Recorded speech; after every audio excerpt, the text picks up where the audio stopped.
Nitrogen जो होता है हम लोग का, ये दलहन फसल के जड़ में सबसे ज्यादा पाई जाती है। ठीक है, जो दलहन होता है, बूट, खेसारी, मसूर, उसमें हम लोग का जड़ में नाइट्रोजन पाया जाता है। वो क्या करता है कि मिट्टी के उर्वरक शक्ति और पैदावार को बढ़ाता है। समझे बात? तो इसके चलते अगर जो हम लोग का देखिए खाद जो आता है, खाद यहाँ तक के बोरा पर देखिएगा नाइट्रोजन का परसेंट जो लिखा रहता है टोटल 46%, यानी उसमें नाइट्रोजन की मात्रा जो होती है टोटल 46% होती है।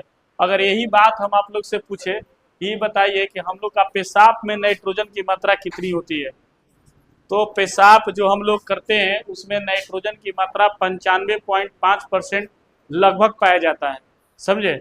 उसमें तो वही कह रहा था, बिना नाइट्रोजन का अगर खेत में आपको नाइट्रो, तो ये खाद हो जो भी देते हैं हम लोग उसको पैदावार को बढ़ाने के लिए।